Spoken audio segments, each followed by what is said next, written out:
Good morning friends. ऐसा है, हम लोग फॉरेन एक्सचेंज मैनेजमेंट एक्ट देख रहे थे। हमने इसमें सबसे पहले नीड देखा, इस एक्ट को लाने की ज़रूरत क्या थी। तो हमने देखा कि क्योंकि ग्लोबलाइजेशन हो गया था, फ्री ट्रेड होने लग गए थे और बहुत चेंजेस हो गए थे इन द इकोनॉमिक सिनेरियो, इसीलिए हमको ज़रूरी था कि हमको एक नया कानून चाहिए जो कि डील करता है फॉरेन एक्सचेंज से। ब्रिटिशर्स ने 1939 में पहले डिफेंस ऑफ इंडिया रूल्स के हिसाब से एक रूल बनाया जिसमें उन्होंने फॉरेन एक्सचेंज को रेगुलेट किया, इनफैक्ट पूरे फॉरेन कॉन्ट्रैक्ट्स को रेगुलेट किया। उसके बाद फिर फेरा बनाया गया 1947 में, ये भी ब्रिटिशर्स के द्वारा बनाया गया। इसको रिप्लेस किया गया 1973 में जब हम आज़ाद हो गए उसके बाद, बट फिर भी ये काफ़ी स्ट्रिक्ट था और इसीलिए 91 में जब लिबरलाइज्ड पॉलिसीज निकाली गई उस टाइम हमको लगा कि liberalisation is required in foreign exchange as well. और बाद में फिर हमने 99 में एक फॉरेन एक्सचेंज मैनेजमेंट एक्ट बनाया जो कि रेगुलेट करने के बदले मैनेज करने की बात करता था। फिर हमने देखा इसके साइलेंट फीचर्स बहुत ही सिंपल थे, एग्जाम के लिए काम के नहीं है। एनफोर्समेंट में हमने देखा ईडी है यहाँ पे, डायरेक्टरेट ऑफ एनफोर्समेंट या एनफोर्समेंट डायरेक्टरेट, और आरबीआई और मिनिस्ट्री ऑफ फाइनेंस दो मिलके यहाँ पे कंट्रोल करते हैं। हमको यहाँ पे गिनती के सेक्शंस पढ़ना है, सिर्फ चैप्टर 1 और 2, बाकी के चैप्टर्स हमारे कोर्स में नहीं है। हमने देखा प्रीएम्बल, हर कानून में उसका मकसद लिखा होता है। ये जब भी सेक्शन शुरू होते हैं उसके जस्ट पहले लिखा होता है, तो उसमें लिखा हुआ है कि ये एक्ट का मेन मकसद है to consolidate and amend the law relating to foreign exchange, जिसका ऑब्जेक्टिव है एक्सटर्नल ट्रेड को फैसिलिटेट करना, एक्सटर्नल पेमेंट्स को फैसिलिटेट करना एंड ऑर्डरली ग्रोथ होना of the foreign exchange market in India. फिर हमने देखा एक्सटेंट, जनरली जो कानून होते हैं वो उस देश में लगते हैं जहाँ पे वो बनाए जाते हैं, लेकिन फॉरेन एक्सचेंज मैनेजमेंट एक्ट यहाँ तो लगता ही है। इसके अलावा फॉरेन की कोई ब्रांचेस है जिसको एक पर्सन रेसिडेंट इन इंडिया अगर कंट्रोल करता है तो उसको भी अप्लाई होता है। तो या तो मैनेज करे, कंट्रोल करे या फिर इवन ओन करे, तो उसको भी अप्लाई होता है। फिर हमने देखा definitions, authorized person means authorized dealer, authorized money changer या फिर offshore banking unit.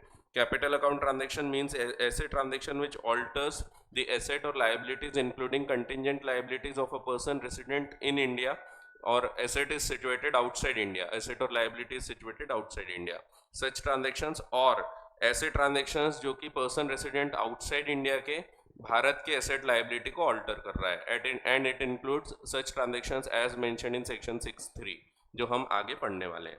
Currency note कोई काम का नहीं। Current account transaction means those transactions which are not capital account transactions and without prejudice to the generality of the foregoing it shall include ऐसे transactions जो normal trade से related है। But important चीज़ है जो आगे हाईलाइट किए थे अपन ने कि अगर कोई शॉर्ट टर्म बोरोइंग्स है या कोई ऐसी गारंटीज वगैरह, कोई भी फैसिलिटीज जिसमें हमको पैसा लिया गया है, क्रेडिट फैसिलिटी जिसमें पैसा लिया गया है for short term finance, short term business के लिए, तो ऐसे केस में इसको भी हम करेंट अकाउंट में रखते हैं। वैसे अगर देखा जाए तो ये डेफिनेशन के हिसाब से कैपिटल में आया होता, क्योंकि हमने देखा अगर कोई लाइबिलिटी क्रिएट हो रही है, अगर शॉर्ट टर्म लाइबिलिटी क्रिएट हो रही, लोन ले रहे हैं मीन्स हमारी लाइबिलिटी क्रिएट हो रही, तो ऐसे केस में वैसे कैपिटल में आया होता, लेकिन यहाँ लिख दिया इन्होंने इसीलिए ये आ जाता है करंट अकाउंट में।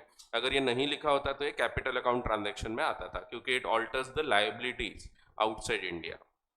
ठीक है, बाकी तो सिंपल थे। एक्सपोर्ट देखा, बाकी पर्सन इंपॉर्टेंट डेफिनेशन थी, पर्सन इंक्लूड्स इंक्लूसिव डेफिनेशन है, इसीलिए मैंने बताया कि यहाँ पे भले एलएलपी नहीं लिखा है लेकिन हम एलएलपी को भी कवर करते हैं यहाँ, क्योंकि यहाँ पर्सन मीन्स वर्ड यूज नहीं किया है, यहाँ लिखा है पर्सन इंक्लूड्स। आगे वैसे हम देखेंगे, इसके ऊपर भी चर्चा करेंगे कि मीन्स का क्या मतलब होता है, इंक्लूड्स का क्या मतलब होता है।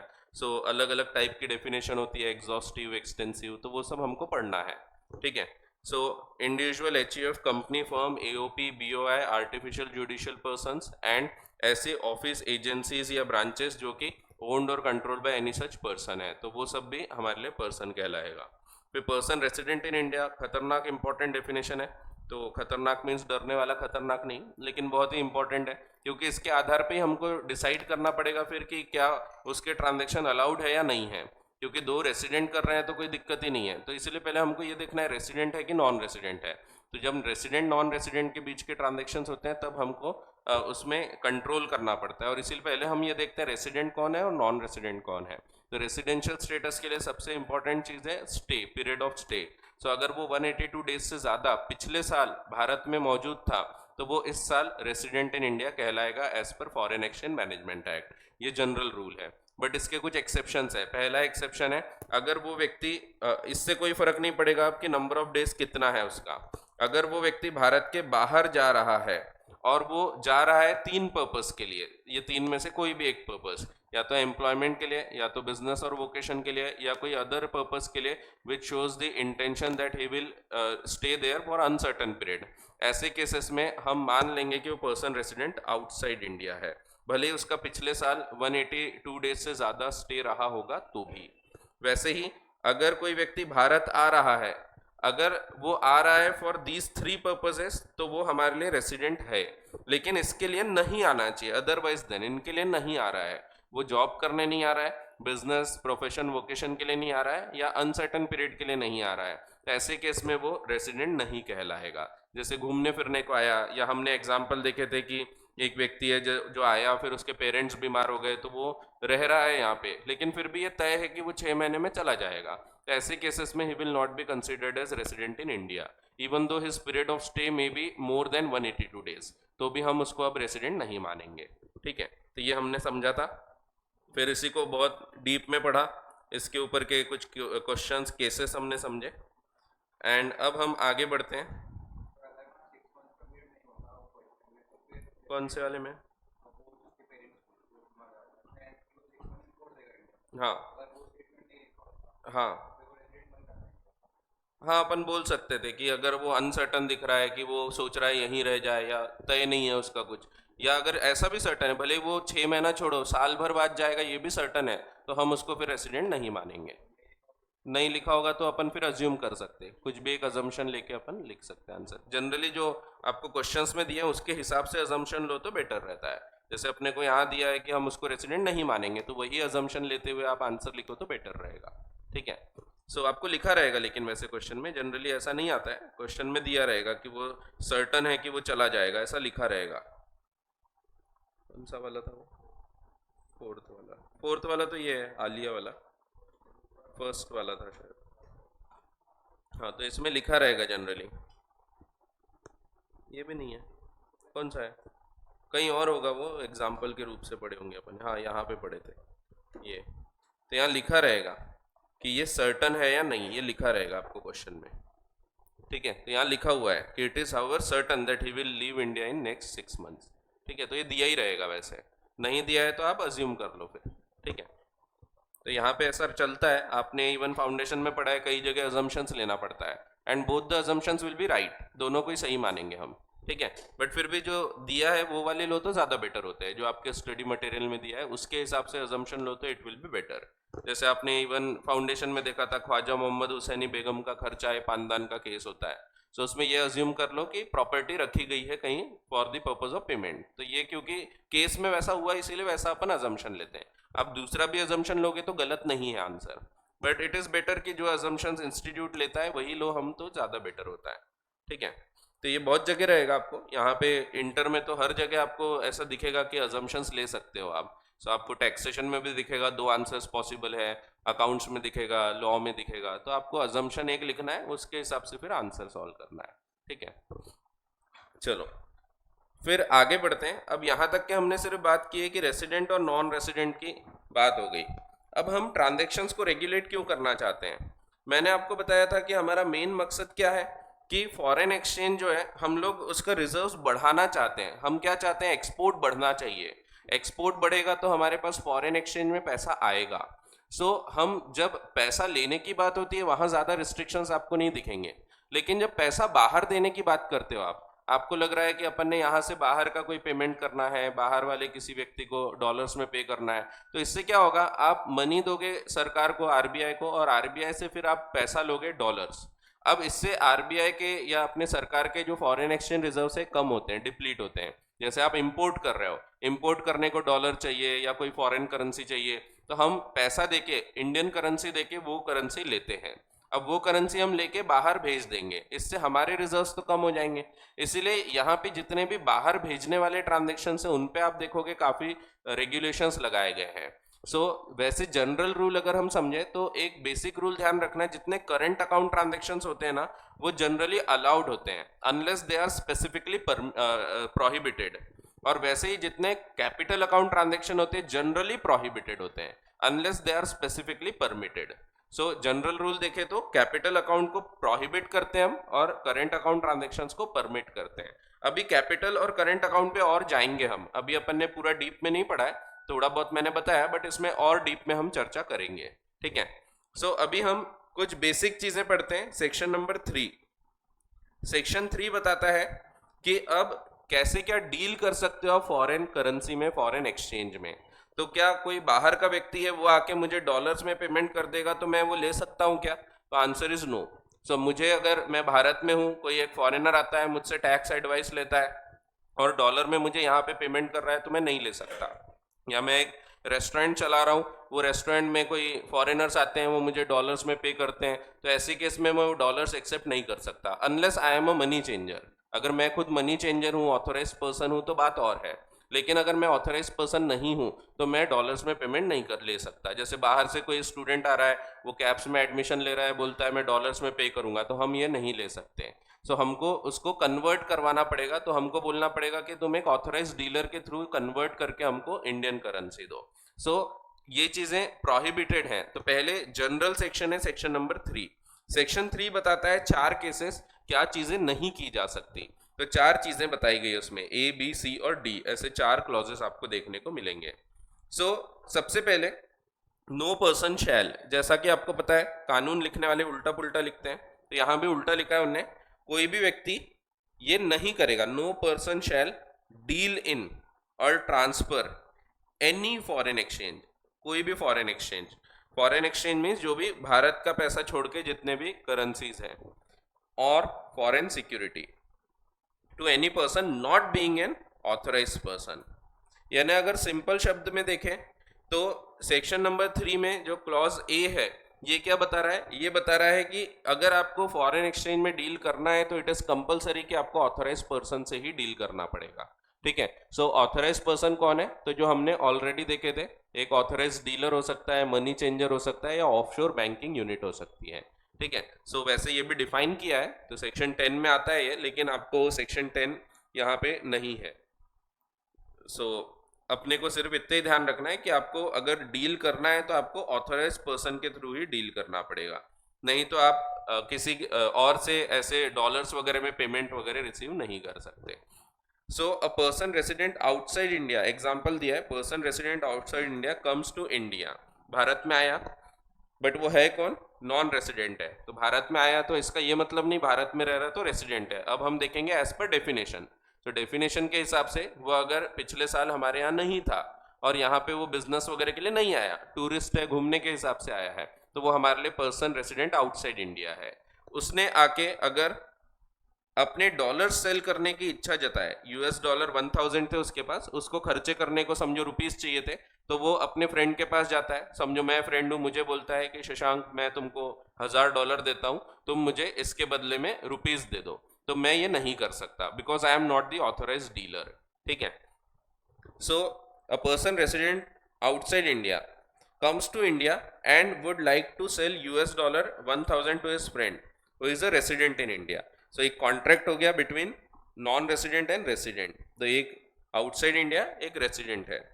The friend offers him a rate better than bank, वो बोलता है ठीक है यूएस डॉलर दो, और जो रुपीस का रेट चल रहा है बैंक के हिसाब से 84 रुपीज मिलेगा, बट मैं तुमको ₹1 ज्यादा देता हूँ, 85 देता हूँ, तो भी ये नहीं किया जा सकता। This can not be done, this is not allowed, क्योंकि वो व्यक्ति जिसने, जो रेसिडेंट है फ्रेंड, ये एक ऑथराइज्ड पर्सन नहीं है। अगर ये ऑथराइज्ड पर्सन होता तो ये कार्य किया जा सकता था, ठीक है। This can not be done as it would amount to dealing in foreign exchange, ठीक है। और फॉरेन एक्सचेंज से डील करना है तो कंपल्सरली एपी के थ्रू ही आपको डील करना पड़ेगा, ठीक है। तो पहला पॉइंट एकदम ही सिंपल है, ये चीज आगे फिर से लिखी होगी जब हम करेंट अकाउंट ट्रांजैक्शन पढ़ेंगे, वहां पे भी लिखा होगा, कोई भी व्यक्ति करेंट अकाउंट ट्रांजैक्शन अगर करना चाहता है तो he should do it through an authorised person only. वैसे कैपिटल अकाउंट में भी दिखेगा, अगर आप कोई ट्रांजैक्शन करना चाहते हैं तो उसको फिर ऑथराइज्ड पर्सन के थ्रू ही किया जा सकेगा, ठीक है। सो पहला क्लॉज एकदम ही सिंपल है कि आपको अगर डील करना ही है तो आप डील कर सकते हैं in foreign exchange through authorized person, ठीक है। दूसरा, मेक एनी पेमेंट, आप पेमेंट नहीं कर सकते टू और for the credit of any person resident outside India.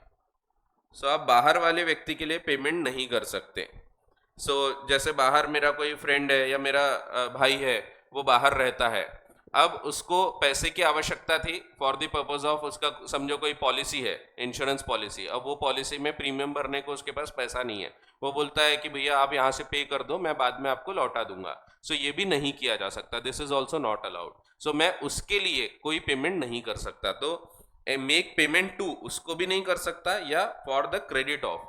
तो पहले देखो सेक्शन 3 है ना, ये सबको रोकेगा, फिर बाद में थोड़ा थोड़ा करके अलाउ किया जाएगा। तो सेक्शन नंबर 5 में अलाउ किया जाएगा फिर। सेक्शन नंबर 5 में करंट अकाउंट ट्रांजेक्शन है जो अलाउ किए जाएंगे। तो पहले पूरे ट्रांजेक्शन को रोक देंगे ये लोग, फिर अलाउ करेंगे कि ये वाले अलाउड वाले ट्रांजेक्शन है।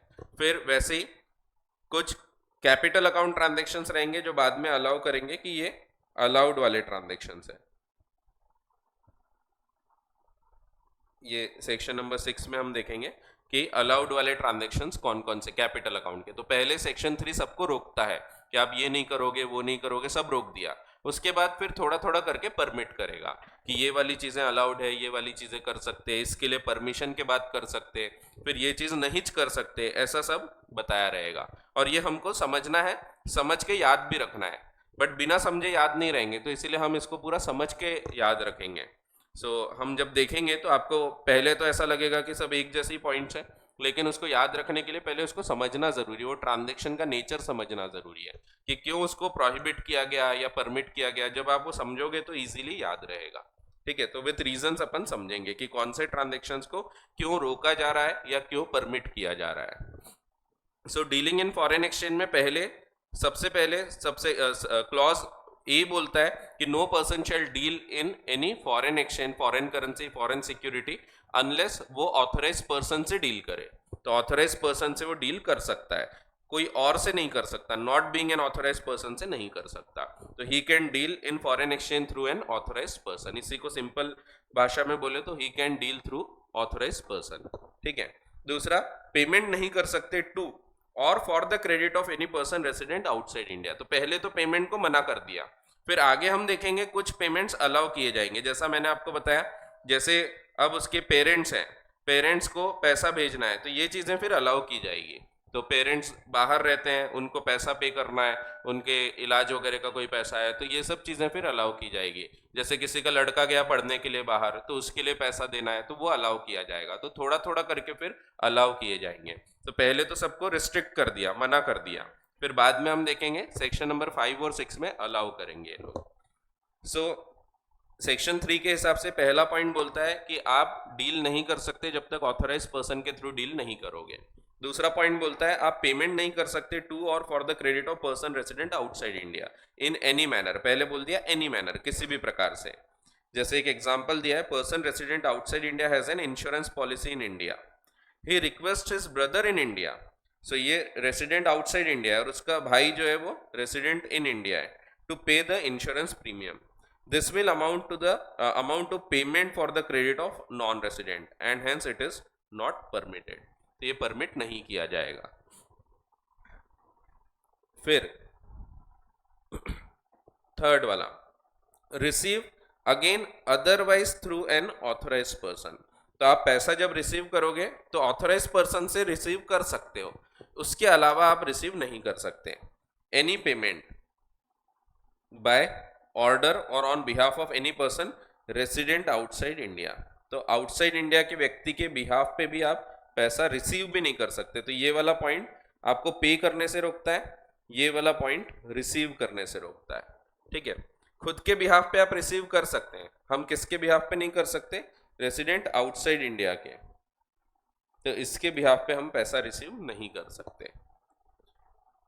बाकी आगे हम देखेंगे ऑथराइज पर्सन के थ्रू यहाँ पे रिसीव करने को अलाउ किया है, उसमें भी एक कंडीशन होती है। जब बाहर से कोई व्यक्ति पैसा भेजता है, हमको उसका एक रेमिटेंस ऑर्डर आता है, एक सर्टिफिकेट रहता है, वो सर्टिफिकेट के हिसाब से हम पैसा रिसीव कर सकते हैं। जैसे बाहर का बैंक है, तो हम अगर बाहर पेमेंट करेंगे तो हमको आरबीआई से पहले एक लेटर लेना पड़ेगा, सर्टिफिकेट लेना पड़ेगा, वो हमको फिर फॉरेन एक्सचेंज देगा, फिर हम उसका पेमेंट करेंगे। तो ये सर्टिफिकेट एक प्रूफ होता है कि हमको आरबीआई ने अलाउ किया है पेमेंट करने को। वैसे ही जब दूसरे देश से पैसा आता है ना, वहां से भी एक रेमिटेंस ऑर्डर निकलता है। सो वहां का जो भी बैंक होगा, जो सेंट्रल बैंक रहेगा, सो सेंट्रल बैंक यानी जो मेन बैंक है, ठीक है, अपने यहाँ सेंट्रल बैंक यानी मेन बैंक नहीं है, आरबीआई मेन बैंक है, ठीक है, बट बाकी के देशों में सेंट्रल बैंक बोला जाता है उनको।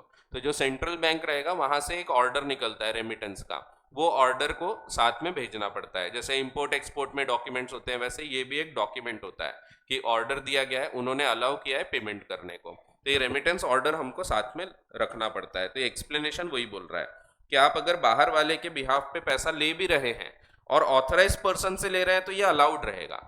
सो अदरवाइज थ्रू ऑथराइज पर्सन नहीं ले सकते, ऑथराइज पर्सन से ले रहे हैं तो अलाउड है, लेकिन उसकी भी एक कंडीशन होती है।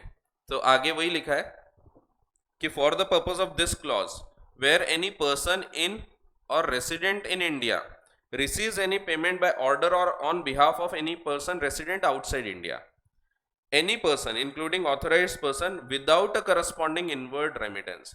तो अगर विदाउट करस्पॉन्डिंग इनवर्ड रेमिटेंस है तो ये भी अलाउड नहीं रहेगा, इवन ऑथराइज पर्सन के थ्रू भी अलाउड नहीं होगा। सो आपको अगर पैसा चाहिए तो आपको एक इनवर्ड रेमिटेंस चाहिए। इनवर्ड रेमिटेंस यानी क्या है? It is just a certificate. Certificate कहाँ से आएगा? तो फॉरेन बैंक का सर्टिफिकेट रहेगा। तो एक रेमिटेंस, इनवर्ड रेमिटेंस करके डॉक्यूमेंट होता है, वो डॉक्यूमेंट के हिसाब से आप रिसीव करोगे। जब तक वो डॉक्यूमेंट नहीं है तो आप रिसीव नहीं कर सकते पेमेंट। सो पेमेंट रिसीव करने के भी डॉक्यूमेंट्स होते हैं, ठीक है। सो जब तक के आपके पास करस्पॉन्डिंग इनवर्ड रेमिटेंस नहीं है तो आप पैसा रिसीव नहीं कर सकते from any place outside India. then such person shall be deemed to have received payment otherwise than through authorized person। अगर आप ऐसा करोगे विदाउट इनवर्ड रेमिटेंस लोगे तो इसको हम मान लेंगे कि आपने प्रॉपर पेमेंट रिसीव नहीं किया, ऑथराइज पर्सन से नहीं रिसीव किया। सो इन सिंपल टर्म्स आपको अगर रिसीव करना है तो ऑथराइज पर्सन के थ्रू रिसीव किया जा सकता है, इसके अलावा नहीं, और उसमें भी इनवर्ड रेमिटेंस का एक सर्टिफिकेट रिक्वायर्ड रहेगा, ठीक है। तो इसको हम समराइज कर लेंगे अभी। सो अभी पहले मैं पूरा समझा देता हूं, फिर अपन इसको समराइज कर लेंगे। एग्जाम्पल दिया आपको, a foreign tourist comes to India and he takes food at a restaurant, he would like to pay $20 in cash to the restaurant. अब ये 20 रुपए पे करना चाहता है कैश में, $, में। अब ये भी अलाउड नहीं रहेगा, restaurant can not accept cash as it will be received otherwise then through authorise person. Restaurant को अगर ये पैसा चाहिए तो उसको पहले ऑथराइज पर्सन बनना पड़ेगा, तो मनी चेंजर का लाइसेंस मिलता है। जैसा कि मैंने बताया था कि बाहर वाले लोग आते हैं तो ऐसे टूरिस्ट प्लेसेस पे मनी चेंजर्स रहते हैं, कई बार होटल वाले खुद ही मनी चेंजर का लाइसेंस ले लेते हैं, रेस्टोरेंट वाले मनी चेंजर का लाइसेंस ले लेते हैं ऐसे जगह पे जहाँ पे टूरिस्ट बहुत आते हैं फॉरेन से। जैसे आप गोवा गए, अब गोवा में रशियन टूरिस्ट बहुत आते हैं, सो कुछ लोग की अलग ही स्माइल आती है, तो रशियन टूरिस्ट खूब आते हैं वहाँ पे। तो वहाँ के अगर कोई रेस्टोरेंट वाले ने या कोई होटल ने लाइसेंस ले लिया है मनी चेंजर का, तो वो ऑथराइज पर्सन है, तो उसके थ्रू फिर वो डील किया जा सकेगा, लेकिन उसके अलावा डील नहीं किया जा सकता, ठीक है। तो ऑथराइज पर्सन के थ्रू ही डील करना है, ठीक है, इवन रिसीव करना है पेमेंट तो भी। एंड डी वाला ये हवाला ट्रांजेक्शन्स को कवर करता है। हवाला ट्रांजेक्शन्स जो होते हैं ये भी अलाउड नहीं है, सो ये इलीगल होते हैं। enter into any financial transaction in India as a consideration for in association with acquisition or creation or transfer of a right to acquire any asset outside India। asset includes even कोई cash या bank account, ये भी cover होता है। In simple terms इसको हम नाम देते हैं हवाला ट्रांजेक्शन। हवाला पता होगा आपको कैसे काम करता है, पता है क्या? सो हवाला में ऐसा होता है, बैंकिंग सिस्टम ही है समझो, बट इलीगल है। जैसे कि आप अगर शेयर मार्केट में ट्रेडिंग करते हैं तो एक लीगल तरीका होगा, प्रॉपर आप अकाउंट खोल के डीमैट खोल के ट्रेडिंग करो। एक डब्बा ट्रेडिंग होती है, नाम सुना है क्या आपने? डब्बा ट्रेडिंग, ग्रे मार्केट। तो ग्रे मार्केट जो होता है डब्बा ट्रेडिंग होती है, उसमें एक्चुअल अपने अकाउंट सेबी के थ्रू रेगुलेट नहीं होते हैं। इसमें ऐसे ही मैंने सबको बोल दिया कि आप लोग मेरे पास अकाउंट खोलो, जिसको शेयर्स खरीदना है बेचना है वो F&O वगैरह में डील कर सकते हैं, एक्चुअल शेयर का लेना देना नहीं होता, सिर्फ हम लोग उसके ऊपर स्पेकुलेट करते हैं, ये इलीगल है। तो अगर मैं ऐसा चला रहा हूँ तो मैं फंस सकता हूँ, ठीक है, मैं ऐसा चला नहीं रहा, सिर्फ एग्जाम्पल है। वैसे ही बैंकिंग जैसा काम करता है। बैंकिंग में क्या होता है, हम अगर किसी को पेमेंट भेजना चाहते हैं बाहर वाले व्यक्ति को, सो हम पर्सन रेसिडेंट इन इंडिया है, हम बैंक के पास जाते हैं, बैंक के थ्रू दूसरा बैंक जो बाहर का बैंक होगा उसको हम पैसा भेजेंगे, और यहाँ से फिर पर्सन रेसिडेंट आउटसाइड इंडिया को ये प्राप्त होगा। ये नॉर्मल प्रोसेस है। यहीं पे हम लोग अगर बैंक को हटा देते हैं, यहाँ पे हम लोग किसी एक दूसरे व्यक्ति को अपॉइंट कर देते हैं जो कि हवाला ऑपरेटर है। जैसे यहाँ पे एक भाई है, ये भाई को अपन ने अपॉइंट कर दिए, ये भाई को मैंने ले जाके दे दिया समझो 1 लाख रुपए, और इसको बोल दिया कि आगे, इसको राउंड फिगर कर देते 80,000 रुपए, 85,000 रुपए, और इसको बोल दिया कि आगे तुम यूएस में पेमेंट करवा दो $1,000 का। तो यहाँ पे मैंने रुपीस पे किया, यहाँ पे जो दूसरा व्यक्ति है उसका हवाला का दूसरा जो व्यक्ति रहेगा, इन लोग के कनेक्शंस होते हैं, पैरेलल पूरा बैंकिंग सिस्टम ही चलता है और काफ़ी बड़े पैमाने पे चलता है, भले इलीगल है बट फिर भी होता है, इवन नागपुर लेवल पे होता है। सो छोटे शहर से भी बहुत हवाला ट्रांजेक्शन्स होते हैं। सो अभी बीच में मेरे घर के पीछे एक रहता है, वो पकड़ा गया था हवाला ट्रांजेक्शन में, 20 करोड़ का हवाला कर रहा था वो। सो फंस जाते हैं ऐसे। सो इसमें ब्लैक मनी जनरली ट्रांसफर होता है, क्योंकि बैंक के थ्रू करोगे आप, यहाँ अगर बैंक है तो फिर तो तकलीफ ही नहीं है, लेकिन मेरे पास पूरा ब्लैक मनी है और मैं वो ब्लैक मनी से आगे वाले को पैसा देना चाहता हूँ। सो ऐसे केसेस में मैं ब्लैक मनी पे करता हूँ हवाला ऑपरेटर को, वो यहाँ पे आगे वाले को बता देता है और वो बोलता है कि तुम इसको पेमेंट कर देना इन US डॉलर्स। यहाँ पे बाद में ये लोग आपस में सेटलमेंट कर लेंगे, आगे चल के जब भी इन लोग मिलेंगे तो उन लोग सेटलमेंट कर लेंगे। So proper parallel banking system ही चलते रहता है, क्योंकि इसको देना भी होगा, कुछ ट्रांजेक्शन्स वहां से आते भी हैं, ऐसे हवाला में रेगुलर चलते रहते हैं ट्रांजेक्शन्स। तो इसमें इन लोग रोज रोज सेटलमेंट नहीं करते। पहले इनफैक्ट नोट्स वगैरह भी भेजे जाते थे, वो नोट के नंबर से हवाला होता था। आजकल नोट भी भेजना नहीं पड़ता, सिर्फ बुक एंट्री से हवाला ट्रांजेक्शन्स ऑपरेट होते हैं आजकल। सो अपना पैसा यहाँ से इसको पे कर दिया, इसने एक अकाउंट मेंटेन किया जिसमें उसने लिख दिया मुझे इससे 85,000 रुपए लेना है, और इधर आगे उसने $1,000 पे कर दिया। कल चलकर उल्टा कोई ट्रांजेक्शन होगा तो ये पे करेगा, तो यहाँ पे ये लिख लेगा बुक एंट्री कि मेरे को इससे पैसा लेना है, तो पुराना जो लेना था उससे एडजस्ट कर लेते हैं, और एक्चुअल में नेट जो भी आता है मंथ एंड में जब भी मिलेंगे वो लोग, तो वो पैसा कैश में लेना देना निपटा देते हैं। सो इस प्रकार से हवाला चलता है। वैसे देखा जाए तो प्रॉपर बैंकिंग सिस्टम जैसा ही है, लेकिन फर्क ये है कि बैंकिंग में आपका पूरा व्हाइट मनी दिखता है, हवाला में जनरली ब्लैक मनी हम लोग डील करते हैं। इससे मैं फिर पैसा बाहर ट्रांसफर करूंगा, यहाँ जाके डॉलर्स जमा हो गए मेरे, अब यहाँ डॉलर्स में मैं कोई चीज खरीद लूंगा। सो आजकल इसके ऊपर भी बहुत कानून है। वैसे पहले तो इतना स्ट्रिक्ट नहीं हुआ करता था, मैंने फॉरेन में क्या एसेट्स खरीदा क्या नहीं खरीदा पता नहीं लगते थे, बट अभी बहुत स्ट्रिक्ट कानून है। अपन जो भी फॉरेन में ट्रांजेक्शन हो रहे हैं उनकी भी डिटेल्स मंगा सकते हैं। पहले इतने अच्छे डिटेल्स मेंटेन ही नहीं होते थे, भारत में भी नहीं होते थे। रजिस्ट्री लगाना है तो खुद प्राइवेटली अपन जाके प्रॉपर्टी की रजिस्ट्री लगाते थे, वहाँ पे कई बार ऐसा होता था पार्टीज है ही नहीं फिर भी उसके साइन कर दिए। बट अभी थोड़ा स्ट्रिक्ट हो गया है, अभी आपको जाना पड़ता है, वहाँ कैमरा होगा, उधर फोटो खींचेंगे, फिर उसके बाद थंब इम्प्रेशन वहीं लेंगे। पहले मैनुअल होता था सब, अभी पूरा इलेक्ट्रॉनिक हो गया, तो अभी थोड़े ये फ्रॉड्स और ये सब कम होने लग गए हैं। बट अभी भी हवाला ट्रांजेक्शन्स काफी बड़े पैमाने पे होते हैं। सो ऐसे ट्रांजेक्शन्स भी अलाउड नहीं है, ये तो सीधा इलीगल ही है। सो वही दिया है, सिमिलर एग्जांपल है, इंडियन रेसिडेंट है, इसने 80,000 रुपए पे किया in cash to a Indian dealer. तो ये जो भारत का डीलर है, अपने एग्जांपल के हिसाब से देखो तो ये इंडियन डीलर हो गया, और ये पर्सन रेसिडेंट इन इंडिया हो गया। अब ये 85 का मैंने रेट लिया, इनने 80 का रेट लिया, इसीलिए 80,000 ट्रांसफर कर रहा है। ठीक है। सो अब लेकिन 85 का रेट लेना ज़्यादा बेटर है, क्योंकि बढ़ते जाएगा अभी अपना वैल्यू, डी वैल्यू होते जाती करेंसी। सो अनलेस अपने फॉरेन एक्सचेंज और अच्छे बढ़ जाएं, रिजर्व्स बढ़ जाएं, तो फिर थोड़ा फायदा होगा। कई बार हमको लगता होगा कि सर ऐसा क्यों नहीं करते कि अपन और करेंसी प्रिंट कर लो, तो बहुत सारी करेंसी प्रिंट कर लेंगे तो सब अमीर हो जाएंगे। तो ऐसा नहीं होता, और वैल्यूएशन खत्म हो जाएगा। सो कई कई देश है जहाँ पे 1-1 लाख रुपए के नोट रहते हैं, शायद आपको पता होगा इंडोनेशिया में 1 लाख रुपए का नोट चलता है। सो 1 लाख रुपए नाश्ता कर रहे, 1 लाख रुपए खर्चा हो गए। वहाँ भी रुपया ही बोलते हैं वो लोग, तो नहीं सॉरी, इंडोनेशिया में रुपया नहीं है, और नेपाल वगैरह में रुपया। सो नेपाल, अपना इंडिया, इंडिया का INR है, इंडियन रुपी। बाकी आजू बाजू में भी बहुत सारे देश है जो कि रुपी यूज़ करते हैं, जैसे पाकिस्तान भी रुपी यूज़ करता है, रुपया है उसका भी। सो रुपी कंटिन्यू चलता है। तो यहाँ पे ये जितने भी ट्रांजेक्शन्स होते हैं, एक सेकेंड, हाँ, तो हाँ, क्या बता रहा था मैं, 80 85। हाँ, तो वैल्यू पैसा छाप के अपन प्रॉब्लम सॉल्व नहीं कर सकते। बीच में वेनेजुएला ने ट्राई किया था, तो उनका इतना खराब हो गई हालत कि पूरा बैंकरप्ट हो गया वो। सो उन्होंने वही सोचा कि प्रिंट कर लेते हैं अपन रुपीस, प्रिंट कर लेंगे, सबके पास पैसा होगा। पैसे की वैल्यूज खत्म हो गई, तो पैसे ऐसे पड़े हुए रहते थे वहाँ पे। तो ये एक्चुअल केस है, वेनेजुएला की हालत बहुत खराब हो गई थी इसके कारण, क्योंकि इतना पैसा छाप लिए, लोगों को पैसा नहीं चाहिए, खाना चाहिए। तो पैसा कितना भी छापोगे उसका कोई मतलब नहीं है।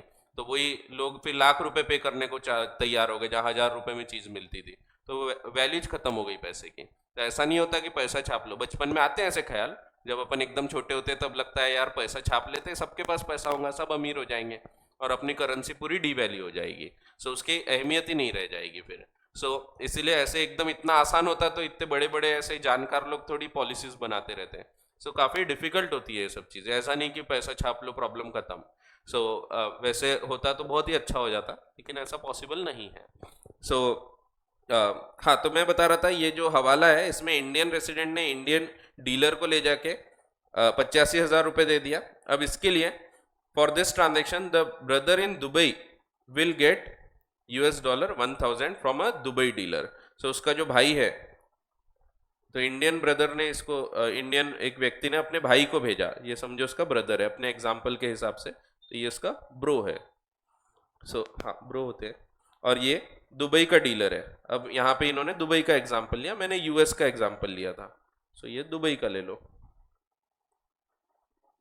ठीक है। तो दुबई में वो डॉलर्स पे कर रहा है दुबई डीलर को। इसमें करेंसी से कोई लेना देना नहीं होता, आप दुबई में डॉलर भेजना चाहो तो भेज सकते हो, तो ज़रूरी नहीं आपको दिनार वगैरह भेजना पड़ेगा। तो आप हवाला कर रहे हो तो कोई भी करेंसी कहीं भी ट्रांसफर हो सकती है, ठीक है। आप इवन रुपीज़ ले जा सकते, बट रुपीज़ की वहाँ वैल्यू नहीं होगी, तो इसीलिए रुपीज़ को नहीं डील किया जाता। द टू डीलर्स में सेटल द ट्रांजेक्शन लेटर, बाद में डीलर्स मिलके ट्रांजेक्शन सेटल कर देते हैं। आजकल वो सेटलमेंट भी बुक एंट्री से ही हो जाता है। However this transaction is not permitted, तो ये नहीं करना है, ये भी अलाउड नहीं है। तो ये हवाला ट्रांजेक्शन है। तो ये 4 प्रकार के ट्रांजेक्शन मना किए हैं। पहले सेक्शन 3 रोकेगा, पहला बोलता है कि आप अगर कोई भी डीलिंग कर रहे हैं तो ऑथराइज पर्सन से करो, नहीं तो मत करो। दूसरा बोलता है आप किसी नॉन रेसिडेंट के बिहाफ पे पेमेंट नहीं कर सकते या उसको पेमेंट नहीं कर सकते, ठीक है, पहले रोक रहे हैं अपन। फिर पैसा रिसीव नहीं कर सकते, तो पहले पे करने को रोका, दूसरे केस में रिसीव करने को रोका। रिसीव कर रहे हो तो ऑथराइज पर्सन से रिसीव कर सकते हैं, उसमें भी एक इनवर्ड रेमिटेंस होना चाहिए आपके पास, तब आप रिसीव कर सकते हैं। अगर ये नहीं है तो आप रिसीव नहीं कर सकते। इनवर्ड रेमिटेंस क्या है, तो एक सर्टिफिकेट है, एक डॉक्यूमेंट है। तो रेमिटेंस का मतलब होता है पैसा भेजना या प्राप्त करना, तो रेमिट करना यानी वैसे भेजना होता है, बट इनवर्ड रेमिटेंस यानी पैसा प्राप्त करना, ठीक है। तो उसका रेमिटेंस का सर्टिफिकेट होना चाहिए। फिर आप हवाला ट्रांजेक्शन्स नहीं कर सकते, ऐसे ट्रांजेक्शन जिसमें आपने यहाँ पैसा पे किया और बाहर आपका कोई राइट क्रिएट हो गया, सो ऐसे ट्रांजेक्शन्स भी आप नहीं कर सकते। तो ये जनरल कुछ रिस्ट्रिक्शंस लगाए हुए हैं सेक्शन 3 के हिसाब से। फिर the above transactions may be carried on, ये किए जा सकते हैं as otherwise provided in this act, अगर लिखा है तो। सो पहले रोका है, फिर आगे हम पढ़ेंगे कि क्या क्या अलाउ किया है। और with the general or special permission of Reserve Bank. So ये भी हम देखेंगे कौन से ट्रांजेक्शन में हमको परमिशन रिक्वायर्ड होती है। कुछ ऐसे होंगे जो स्पेसिफिकली परमिट कर दिए, तो वो हम कर सकेंगे। Explanation for the purpose of this clause, financial transaction means making any payment to और for the credit of any person, तो पेमेंट भी आ जाता है, और रिसीविंग, तो making any payment or receiving any payment for by order or on behalf of any person, or even drawing, issuing, negotiating any bill of exchange, promissory note या transferring security और acknowledging any debt। ये सब चीज़ें financial transaction में cover होगी। तो exam के हिसाब से ये काम की नहीं है definition, but financial transaction includes even आप अगर फाइनेंशियल कोई इंस्ट्रूमेंट भी नेगोशिएट कर रहे हैं तो ये भी फाइनेंशियल ट्रांजेक्शन में कवर होगा। भले ही पैसा नहीं दिया, बट फिर भी ये फाइनेंशियल ट्रांजेक्शन माना जाएगा। This section imposes a blanket restriction, जैसा कि मैंने आपको बताया पहले, ये रोक रहा है on specified transactions. This section applies to person resident in India and outside India, दोनों को। Purpose of this section is to regulate inflow and outflow of foreign exchange through authorised dealers and only in permitted manner. तो पहले रोकेंगे, फिर बाद में section 5 में इसको अलाउ करेंगे। फिर एक और सेक्शन है, अब ये प्रोहिबिट करेगा, रोकेगा कि आप होल्ड नहीं कर सकते, रख नहीं सकते properties in foreign exchange, holding of foreign exchange. तो ऐसा नहीं है कि आप डॉलर्स घर पे जमा करके रख लिए, तो ये भी अलाउड नहीं रहेगा। अगर आपको डॉलर्स प्राप्त होते भी हैं तो आपको उसको कन्वर्ट करवाना है और आपको रुपीज में रखना है उसको। ठीक है, कुछ चीजें आप कुछ लिमिटेड लेवल तक के न्यूमिज्मेटिक वैल्यू के लिए रख सकते हैं। किसी को डॉलर कलेक्ट करने का शौक है तो थोड़े बहुत रखा है, वो अलग बात है, लेकिन ऐसा आप डॉलर्स जमा करके नहीं रख सकते। ठीक है, तो वो दिया है होल्डिंग ऑफ फॉरेन एक्सचेंज। तो ये होल्ड करने की बात कर रहा है, ऊपर ट्रांजेक्शन्स की बात हो रही थी, अब ये होल्ड करने की। Except as provided in this act, जितना इस कानून में दिया है उतना फॉरेन एक्सचेंज या फॉरेन सिक्योरिटी को होल्ड कर सकते हैं, नहीं तो नहीं कर सकते।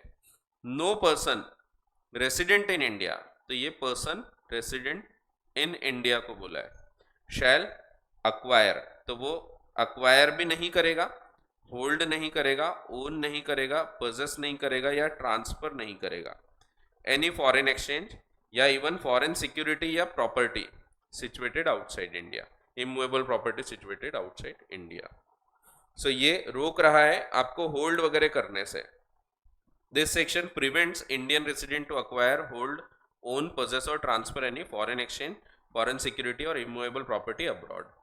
फिर बाद में हम देखेंगे कुछ कुछ ट्रांजैक्शंस परमिट किए जाएंगे। सो अभी पहले रोक दिया है, सो आपको फॉरेन में होल्ड करने से मना कर दिया। इनफैक्ट ये वाला एक्ट आने के पहले बहुत ही ज़्यादा स्ट्रिक्ट रूल्स थे, तो पहले तो अलाउड ही नहीं था, बट फिर अभी तो बहुत सारे ट्रांजैक्शंस होते हैं जिसमें भारत की कोई कंपनी है, समझो टाटा कंसल्टेंसी सर्विसेज है, अब उसको बाहर में अपना बिजनेस सेटअप करना है, तो वहां पे उसको अब प्रॉपर्टी तो बनाना पड़ेगा, खुद का ऑफिस सेटअप करना है, जमीन खरीदना है, तो ऐसे फिर ट्रांजैक्शंस परमिट किए जाते हैं। तो पहले रोक देंगे, बाद में फिर थोड़ा थोड़ा करके हम देखेंगे कुछ कुछ चीजें परमिटेड है। सो वो कौन कौन सी चीजें एक एक करके हम समझेंगे। फिर then through separate notifications acquisition of these assets have been permitted subject to certain conditions and compliance rules। तो ये जनरल सेक्शन है, ध्यान रखो ये भी जनरल सेक्शन है, आप डॉलर्स होल्ड नहीं कर सकते। बट फिर आगे हम देखेंगे कभी कभी आप ऐसा फॉरेन करेंसी अकाउंट खोल सकते हो, आपको रेगुलर इनकम होती है डॉलर्स में, तो आपको फॉरेन करेंसी अकाउंट खोलना अलाउड होता है। तो जैसे कि दो ऑप्शन होते हैं, जैसे यूट्यूब से समझो मुझे पैसा आता है, तो मेरे वीडियोस दिखते हैं उसमें और उससे पैसा आता है। अब ये जो पैसा है ये मेरे पास ऑप्शन है, या तो मैं एक तो मनी में लूँ रुपीज़ में, तो मैं उसको बोल सकता हूँ कि रुपीज़ में मुझे पे कर दो, या फिर दूसरा ऑप्शन होता है कि मैं उसको डॉलर्स में ही लूँ। अगर मेरे डॉलर्स में और पेमेंट चलते हैं तो मुझे फिर डॉलर्स रखना अलाउड रहेगा, इसके लिए मुझे एक अलग से अकाउंट खोलना पड़ता है। सो एक रेसिडेंट फॉरेन करेंसी अकाउंट होता है, तो मैं रेसिडेंट हूँ और मैं एक फॉरेन करेंसी अकाउंट खोल के रख रहा हूँ। जैसे और सिंपल एग्जांपल लो, मेरा एक फ्रेंड है विराट, तो विराट जो है वो क्रिकेट खेलता है, इधर उधर खूब पैसा कमाता है, अब वो फॉरेन एक्सचेंज में कमाता है, बट उसके खर्चे भी होते हैं फॉरेन एक्सचेंज में। अब बाहर जाता है तो बार बार परमिशन लेगा, फिर जाके वो पेमेंट करेगा, ऐसा तो होगा नहीं, तो उसको अलाउड है कि वो एक ऐसा अकाउंट खोल दे जो कि रेसिडेंट फॉरेन करेंसी अकाउंट होगा। अब रेसिडेंट फॉरेन करेंसी अकाउंट में जो पैसा वो जमा करेगा उसको वो फ्रीली यूज भी कर सकता है। वो बाहर कहीं होटल में खर्चा करना है तो वो वही फॉरेन करेंसी आरबीआई के थ्रू, ऑथराइज पर्सन के थ्रू ना डील करते हुए वो डायरेक्टली यूज कर सकता है, बट ये अकाउंट अलग से मेंटेन करना पड़ता है। तो वो भी एक्सेप्शंस में हम देखेंगे। तो पहले ये ब्लैंकेट रोका है, रिस्ट्रिक्शन लगाया है, यहाँ पे भी पहले मना कर दिया, फिर हम देखेंगे कि रेसिडेंट फॉरेन करेंसी अकाउंट के थ्रू ये परमिट किया जाएगा, ये भी बहुत आगे आएगा। तो ऐसे अकाउंट्स होते हैं जिसमें इसको फिर परमिट किया जाएगा।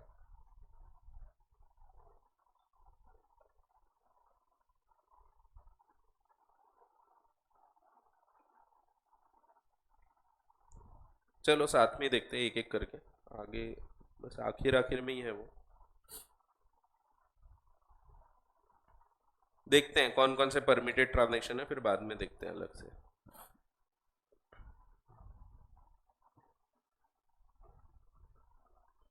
हाँ यहाँ पे दिया है करेंट अकाउंट में आखिर में, ये रेसिडेंट फॉरेन करेंसी अकाउंट। तो अगर आप इसमें से रेमिट करते हैं तो एग्जम्पशन है, यहाँ पे फिर कोई अप्रूवल वगैरह रिक्वायर्ड नहीं होती। ठीक है, तो हम देखेंगे ये कैसा अकाउंट होता है, तो इसको आगे चल के अपन समझेंगे।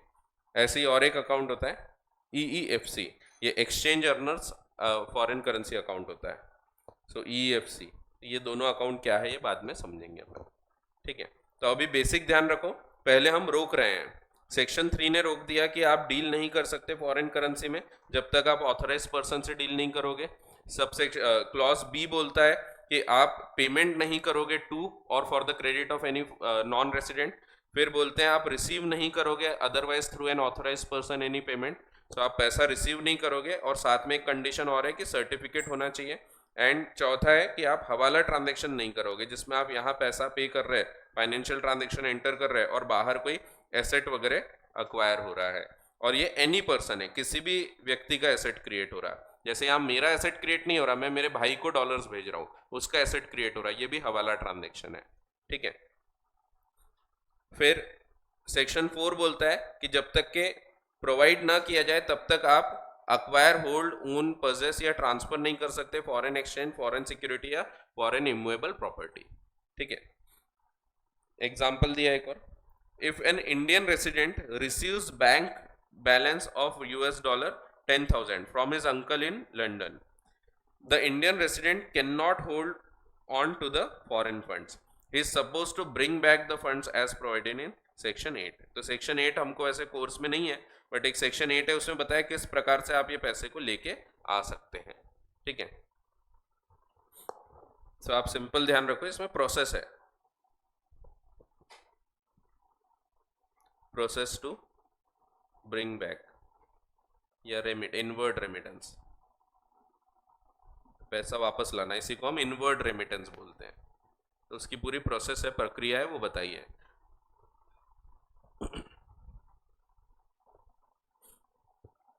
अब हम बहुत ही इंपॉर्टेंट पॉइंट पढ़ने वाले हैं, करेंट अकाउंट ट्रांजेक्शंस।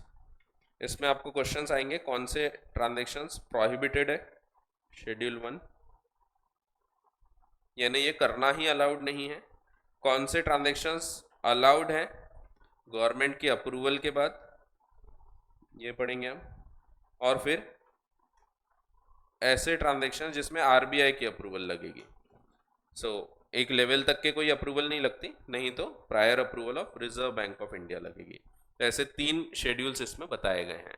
ये कौन सी बात हो रही, हम बात कर रहे हैं अब करेंट अकाउंट ट्रांजेक्शंस की। तो फिर से हम पढ़ेंगे पहले करेंट अकाउंट ट्रांजेक्शन क्या है। सेम डेफिनेशन वापस लिखी हुई है जो हमने ऑलरेडी ऊपर देख लिए। करेंट अकाउंट ट्रांजेक्शंस ये डिफाइन किया है negatively by section 2J। It means transactions other than capital account transaction, ये सिंपल था।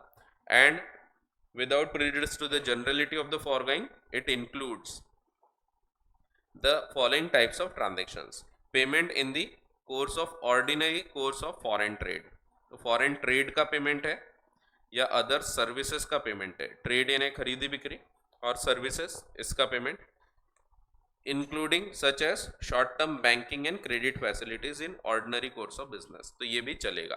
तो ये करंट अकाउंट है, ये वाला पॉइंट ही सबसे ज़्यादा इंपॉर्टेंट है आपके लिए करंट अकाउंट की डेफिनेशन में, क्योंकि ये अगर नहीं लिखा होता तो ये कैपिटल अकाउंट हुआ होता, बाकी तो वैसे भी करंट अकाउंट ही दिख रहा है आपको, ठीक है। तो बाकी ये तो करंट अकाउंट दिख ही रहा है, फॉरेन ट्रेड है, कुछ खरीदा उसका पेमेंट कर दिया, आपने आईफोन खरीदे उसका पेमेंट कर दिया, तो ये सब क्या है, ये करंट अकाउंट ट्रांजेक्शन ही है, ठीक है।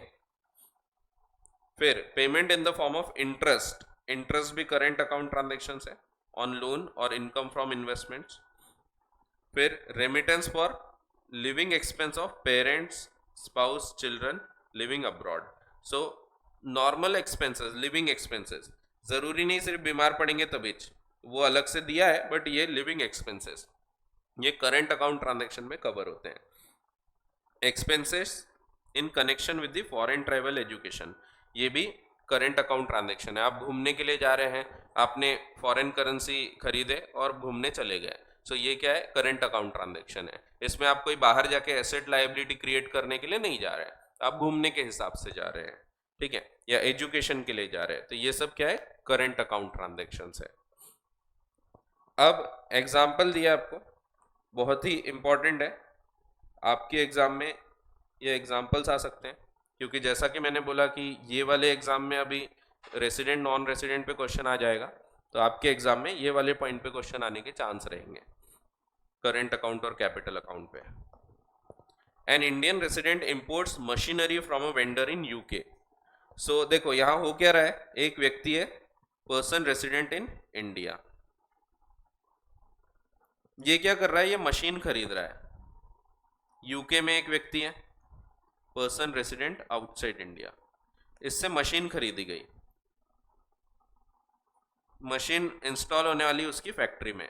तो यहाँ पे इसकी कोई फैक्ट्री है, ये फैक्ट्री में मशीन इंस्टॉल हो जाएगी। अब वैसे देखा जाए तो ये कौन सा ट्रांजैक्शन है, करेंट अकाउंट है कि कैपिटल अकाउंट है? कैपिटल अकाउंट है, अगर हम जनरली देखें तो कैपिटल अकाउंट है। बट अब अपनी डेफिनेशन देखो, अपनी डेफिनेशन के हिसाब से ये कैपिटल अकाउंट नहीं बनता। सोच के देखो, क्या एक पर्सन रेसिडेंट इन इंडिया की भारत के बाहर कोई एसेट क्रिएट हुई? नहीं, एसेट तो भारत में आ रही है। क्या लायबिलिटी क्रिएट हुई? नहीं, कोई लायबिलिटी क्रिएट नहीं हुई। दूसरे एंगल से देखो, क्या पर्सन रेसिडेंट आउटसाइड इंडिया की कोई एसेट लायबिलिटी क्रिएट हो रही क्या भारत में? तो इसके भी भारत में कोई एसेट या लायबिलिटी क्रिएट नहीं हो रही। वैसे हम लोग अगर अकाउंट्स देखें, इनकम टैक्स देखें, तो हम इसको कैपिटल अकाउंट बोलेंगे। बट यहाँ की डेफिनेशन समझो, यहाँ बोला है कि कैपिटल अकाउंट वो है जिसमें अगर इसकी भारत के बाहर कोई एसेट या लायबिलिटी क्रिएट होती, यहाँ नहीं हुई, या फिर इसकी भारत के अंदर कोई एसेट या लायबिलिटी क्रिएट होती, ये भी नहीं हुई। तो ऐसे केस में ये क्या है, ये करंट अकाउंट ट्रांजैक्शन है, ये कैपिटल नहीं है। ठीक है, तो जनरली हम देखें अगर इनकम टैक्स या अकाउंट्स के हिसाब से, तो इसको हम बोलेंगे कैपिटल एक्सपेंडिचर है, कैपिटल अकाउंट ट्रांजैक्शन है। लेकिन फेमा में डेफिनेशन ऐसी नहीं दी गई है। तो अब समय आया डेफिनेशन समझने का, जो मैंने बोला था डेफिनेशन पे भी और चर्चा करेंगे अपन। ठीक है, फेमा के अंतर्गत इससे कोई एसेट लायबिलिटी ऑल्टर नहीं होती in India of the UK vendor, ना ही इससे कोई एसेट लायबिलिटी यूके वेंडर की फॉर द इंडियन इंपोर्टेड, यानी दोनों ही नहीं होता, ना ही उसकी कोई एसेट लायबिलिटी यहाँ पे क्रिएट हो रही है, ना अपने यहाँ से कोई एसेट लायबिलिटी वहां क्रिएट हो रही है। तो ऐसे केसेस में ये रहेगा एक करेंट अकाउंट ट्रांजैक्शन। एक बार पेमेंट कर दिया, once the payment is made, the Indian resident और the UK vendor neither owns nor is owed anything, तो इनको कोई देना लेना बाकी नहीं है, कॉन्ट्रैक्ट खत्म हो गया, hence it is a current account transaction. So it is not a capital account transaction. ठीक है, ये एग्जांपल्स आपको सब छाप के दिए हैं।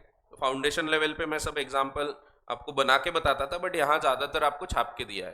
फाउंडेशन में क्या है ना, वहाँ बुक को छोटी रखना एक कंपलसरी कंडीशन होती है, क्योंकि वो मैं पब्लिश नहीं करता और टैक्समैन पब्लिश करता है।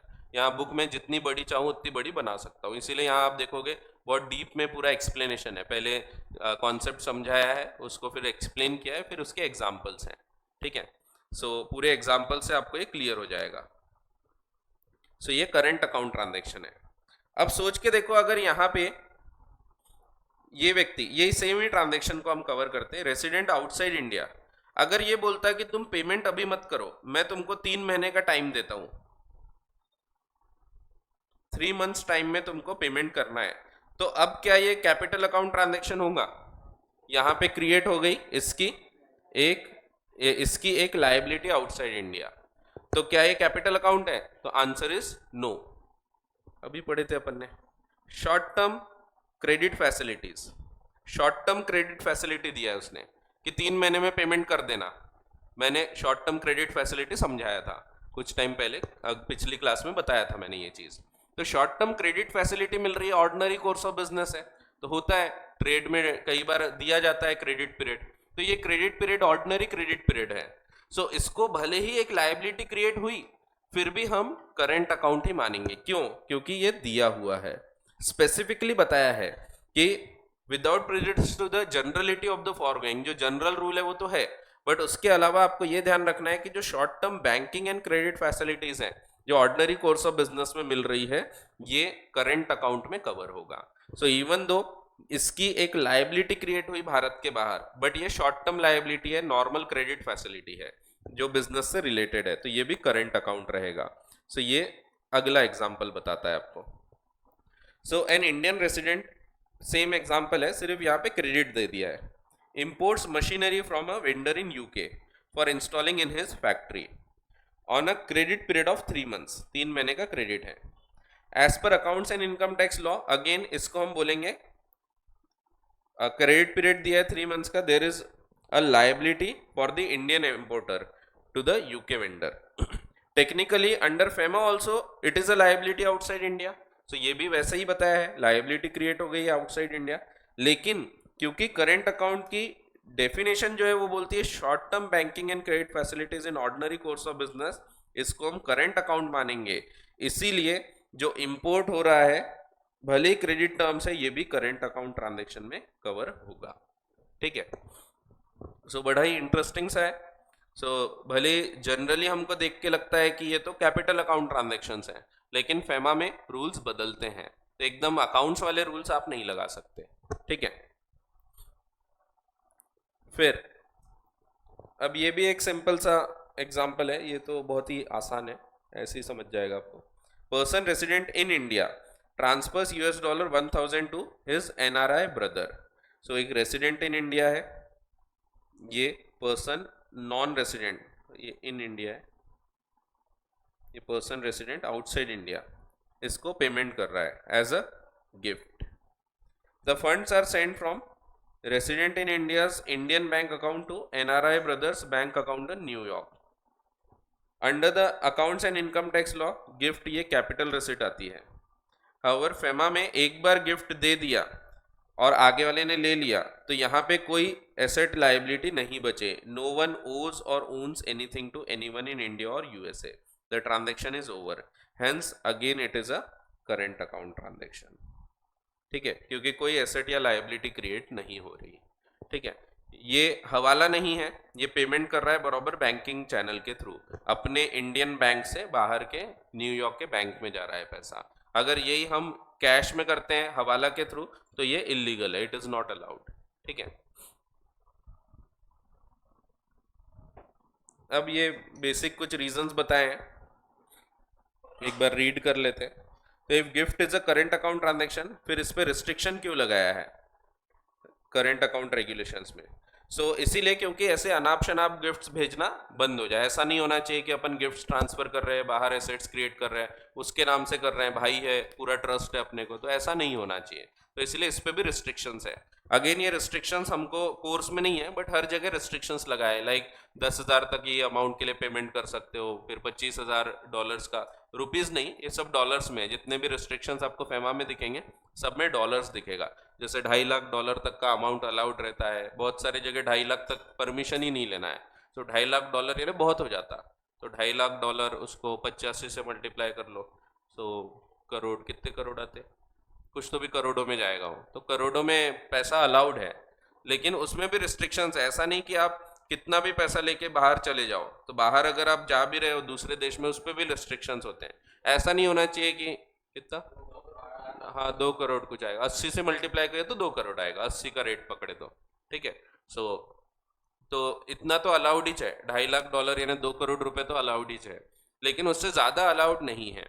क्योंकि कैसा होता है, ऐसा कभी समझो इमरजेंसी आ गई, चाइना वालों ने हमला कर दिया, तो बड़े बड़े लोग तो भाग जाएंगे पैसा लेके, इसीलिए उस पर भी रिस्ट्रिक्शंस है। 2.5 लाख तक ही अलाउ किया है, ऐसा नहीं कि पूरा पैसा लेके भाग रहे आप, वो अलाउड नहीं रहता। रिस्ट्रिक्शंस हैं, बट 2.5 लाख तक के अलाउड है, और 2.5 लाख बहुत अच्छा अमाउंट होता है। $2 करोड़, और ये पर पर्सन का होता है। फैमिली में 5 लोग हैं तो सबके जोड़ के देखे जाएंगे, 4 लोग हैं तो 10 करोड़ तो ऐसे निकाल सकते हो आप। 2 करोड़, 8 करोड़, 5 लोग हैं तो 10 करोड़। ठीक है, ये अलाउड है कुछ ट्रांजेक्शन्स, और वो कुछ लिमिट तक के परमिशन भी नहीं लगती आपको। जैसे $2.5 लाख एक एग्जांपल दिया मैंने, गिफ्ट में भी ऐसा लिमिट्स हैं, हर जगह लिमिट है, कहीं $10,000, कहीं $25,000, ओवरऑल 2.5 लाख की एक लिमिट है। तो वो अपन देखेंगे, वो हमारे कोर्स में है। यहाँ पे भले ही करेंट अकाउंट ट्रांजेक्शन है, फिर भी इट इज बिकॉज इस पे रिस्ट्रिक्शन है। There is no restriction on current account transaction, some reasonable restrictions can be impose. नहीं तो लोग पैसा ट्रांसफर करेंगे, सिर्फ करेंट अकाउंट बोल के गिफ्ट करके ट्रांसफर करते रहेंगे, तो ये अलाउ नहीं किया जाएगा। If however a person resident in India gives a person resident outside India gift in India in Indian currency for the person resident outside India. देखो अब क्या हो रहा है, एक पर्सन रेसिडेंट इन इंडिया है, ये पर्सन रेसिडेंट इन इंडिया, और ये पे कर रहा है पर्सन रेसिडेंट आउटसाइड इंडिया को। ये आया है, समझो इसका कोई भाई वगैरह है या कोई भतीजा वगैरह भारत आया है, उसको वो गिफ्ट दे रहा है इंडिया में और इंडियन करेंसी में, रुपीज में दे रहा है, आईएनआर में। ऐसे केस में it will result in funds lying in India, इसका ये जो पैसा है ये भारत में रखा हुआ है। That means alteration of asset in India हो गया। So person resident outside India को भारत में एक एसेट क्रिएट होके मिल गया रुपीज का, उसको गिफ्ट मिल गया, या एफडी गिफ्ट कर दिया समझो। एक एफडी थी मेरे पास 1 लाख की, वो मैंने अपने फॉरेन का कोई भतीजा है वो आया था यहाँ पे, उसको मैंने गिफ्ट कर दिया। अब यहाँ पे क्या हो रहा है, इससे एक रेसिडेंट आउटसाइड इंडिया का भारत में एक एसेट क्रिएट हो गया है।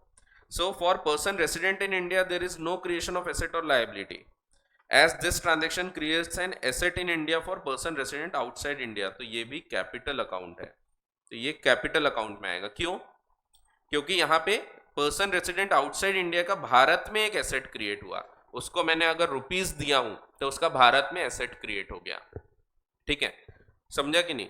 सिंपल है। तो अगर हम बाहर ट्रांसफर करते थे, जैसे ये वाला एग्जांपल है, इंडियन बैंक से मैंने उसको उसके बैंक अकाउंट में ट्रांसफर कर दिया न्यूयॉर्क में, तो इसमें कोई एसेट लायबिलिटी क्रिएट नहीं हुई। बट मेरे भतीजे को मैंने कैश में दे दिया पेमेंट, तो वहां पे उसका भारत में एसेट क्रिएट हो गया। या मेरी कोई बैंक एफडी थी, मैंने उसके नाम कर दिया, तो उसका भारत में एक एसेट क्रिएट हो गया। सो ऐसे केसेस में एक कैपिटल अकाउंट ट्रांजैक्शन में कवर होगा, क्योंकि एक पर्सन रेसिडेंट आउटसाइड इंडिया का भारत में एक एसेट क्रिएट हुआ है। ठीक है, तो मेरा तो कोई एसेट लायबिलिटी नहीं क्रिएट हुई बाहर में, लेकिन उसकी भारत में एक एसेट क्रिएट हो गई। ठीक है, सो ऐसा है। इन अ सिमिलर मैनर, अब ये वैसे ही है, सेम है। If a person resident outside India gifts to a person resident in India by remitting funds in India, there is no restriction, current account transaction है। However, if a person resident outside India gives the funds abroad, resident cannot keep it abroad, he has to bring it to India, उसको भारत में वापस लाना पड़ेगा। So ये भी capital account में cover होगा। जब एक पर्सन रेसिडेंट आउटसाइड इंडिया है, जैसे मेरे यूएस वाले एक चाचा जी है, उनके यहाँ मैं गया, मैं पर्सन रेसिडेंट इन इंडिया हूँ, उन्होंने मुझे वहाँ पे $1000 पे कर दिए एज गिफ्ट। सो यहाँ पे मुझे ये वापस लेके आना पड़ेगा भारत में, तो इसको मैं वहाँ पे वैसे के वैसे नहीं रख सकता। हाँ, अनलेस मेरे पास एक फॉरेन करेंसी अकाउंट है तो बात और है, उसमें जमा कर सकते हैं। ठीक है, ये भी कैपिटल अकाउंट में रहेगा, कैपिटल अकाउंट है। इसको शॉर्ट में मत लिखना, दोनों ही कैट हो जाएंगे, कैपिटल अकाउंट और करेंट अकाउंट। वैसे लिखते हैं शॉर्ट में, जब कैपिटल अकाउंट है तो उसको कैट लिखते हैं, ये कैपिटल अकाउंट हो गया, और करेंट अकाउंट को CUAT ऐसा लिखते हैं, तो ये करेंट अकाउंट हो गया। ठीक है, तो शॉर्ट में भी लिखते हैं, बट आप पूरा ही लिखो तो ज़्यादा बेटर रहेगा।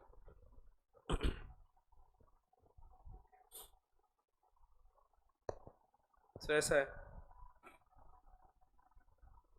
any person may sell, draw foreign exchange to or from an authorized person, इससे आप कर सकते हो। if such a sale or drawal is for current account transaction।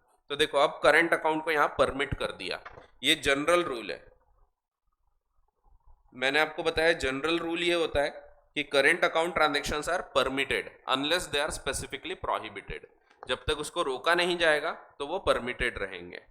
ठीक है, तो ये करंट अकाउंट ट्रांजैक्शन है, तो जनरल रूल है इट इज परमिटेड। बस एक कंडीशन रहेगी, आपको ऑथराइज पर्सन के थ्रू ही करना है। तो भले करंट अकाउंट हो या कैपिटल अकाउंट हो, आपको ऑथराइज पर्सन के थ्रू ट्रांजैक्शन करना है। ये चीजें लिखिए अगेन सेक्शन 5 में, हम आगे पढ़ेंगे अभी। तो जनरल रूल है कि करंट अकाउंट ट्रांजैक्शंस परमिटेड होते हैं, ये जनरल रूल है। ठीक है, दीज आर परमिटेड।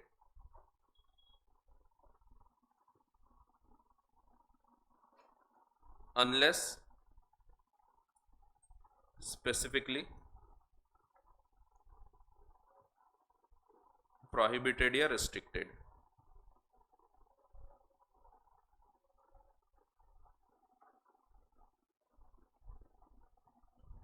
ठीक है, जब तक स्पेसिफिकली उसको रोकेंगे नहीं, मना नहीं करेंगे, तो करंट अकाउंट ट्रांजैक्शंस परमिटेड होते हैं। फिर आगे एक्सेप्शनल केसेस बताए हैं।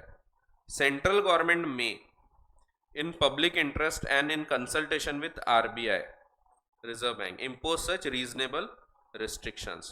For current account transaction as prescribed in foreign exchange management current account transaction rules 2000। So ये रूल्स का नाम याद रखना, आपको एग्जाम में जब ये पूछेंगे तो रूल्स का नाम छाप देना, कोई डिफिकल्ट नहीं है। दो ही रूल है आपके कोर्स में, foreign exchange management current account transaction rules 2000 and foreign exchange management capital account transaction rules 2000। तो ये दूसरे रूल आगे हम पढ़ेंगे।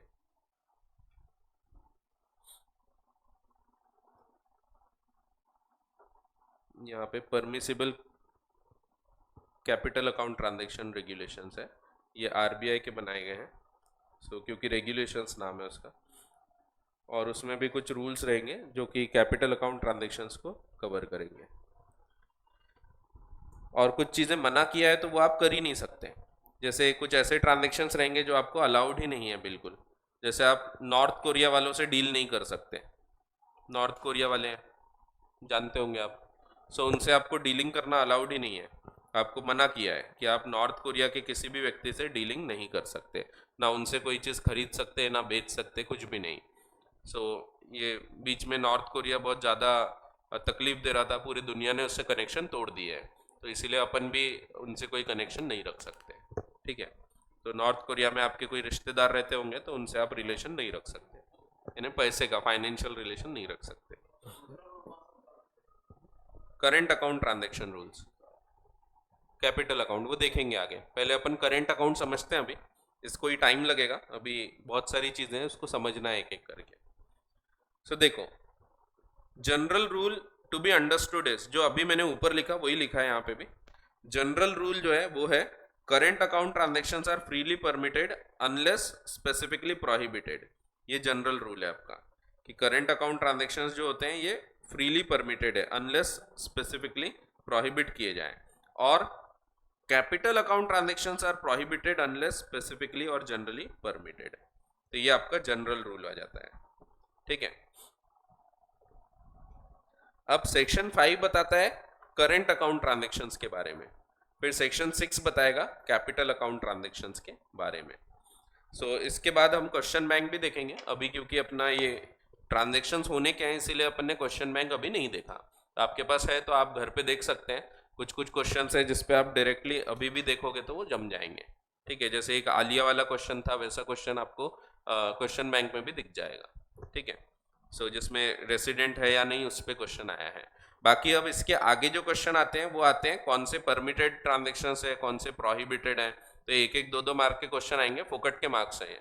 सो फ्री में आपको यहाँ पे ये पूरे एक्ट में फ्री के ही मार्क्स है, सिर्फ थोड़ा सा दिमाग लगाओगे आप तो समझ जाता है, लेकिन आप बिना पढ़े जाओगे ना तो पूरा गलती हो जाएगी। जैसे अब ये एग्जाम्पल ही देख लो, आप अगर बिना पढ़े जाओगे आप बोलोगे अरे ऐसे ही कर लेंगे, तो फिर आप इसको जरूर कैपिटल अकाउंट लिख के आओगे, जबकि ये करंट अकाउंट ट्रांजेक्शन्स है। तो थोड़ा सा भी अगर पढ़ लिए तो आप बहुत आसानी से यहाँ स्कोर कर सकते हो, ठीक है। So section 5 of the act permits, तो ये परमिट करेगा अभी any person to sell or draw foreign exchange to or from authorised dealer to undertake any current account transaction. Central government has the power to impose reasonable restrictions in consultation with RBI in public interest on current account transaction. Central government ने ये power exercise किया है और उन्होंने issue किया है foreign exchange management current account transaction rules 2000। इनको एक एक करके अब हमको देखना है। सो अभी ये देखने के बदले क्वेश्चन बैंक का एक आध क्वेश्चन देख लेते हैं, क्योंकि अभी ये शुरू करेंगे तो खत्म तो होना नहीं है। अभी ये भले ही दिख रहे इतने से ही हैं, आपको दिख रहे 8 ही तो पॉइंट है, सर पढ़ डालते हैं। 8 पॉइंट में अपने को समझना है, एक एक पॉइंट को डीप में जाके समझना है, ठीक है।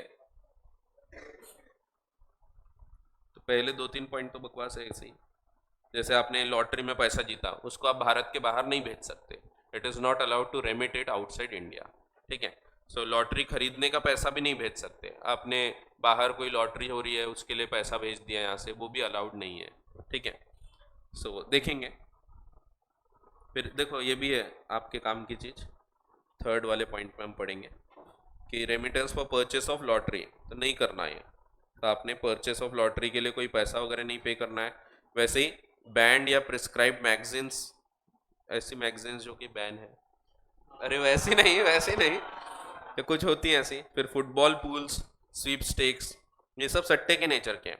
फुटबॉल पूल्स होते हैं, बहुत बड़े बड़े सट्टे लगते हैं इसमें। सो वो जो सट्टे हैं ये रेगुलेटेड होते हैं। जैसे अपने यहाँ पे रेगुलेटेड आईपीएल पे वो चलता है अपना अपना ड्रीम 11 एमपीएल वगैरह। सो वैसे रेगुलेटेड होते हैं, बट इसमें भी अलाउड नहीं है, भारत से आप पैसा ले जाके वहाँ नहीं लगा सकते। ठीक है, तो ऐसे प्रोहिबिटेड वाले ट्रांजेक्शन है जो हम कल की क्लास में देखेंगे। चलो कुछ क्वेश्चंस देखते हैं। अब ये वाला नहीं देखेंगे पहला, क्योंकि पहले वाले में आपको दिख रहा है कि इसमें कुछ अमाउंट भी दिया है, कितना पैसा भेजना चाह रहे हैं वगैरह। तो ये अपन ने अभी पढ़ा ही नहीं है, तो ये पैसा भेजने वगैरह के बारे में नहीं पढ़ा। हाँ, आप ज़्यादा से ज़्यादा ये ज़रूर कर सकते हैं कि आप ये निकालने की रेसिडेंट है या नॉन रेसिडेंट है। ये भी पेमेंट के बारे में ही है, इसको भी अभी नहीं करते अपन।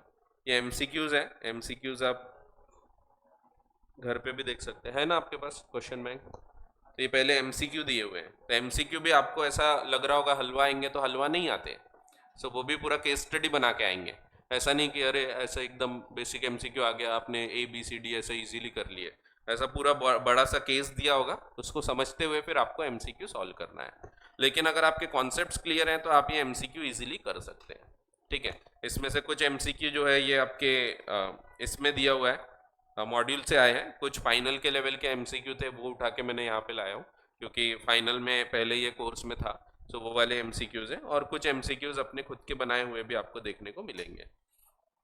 चलो, सो इसमें फिफ्थ वाला आप देख सकते हैं। फिफ्थ वाला क्वेश्चन देख लो।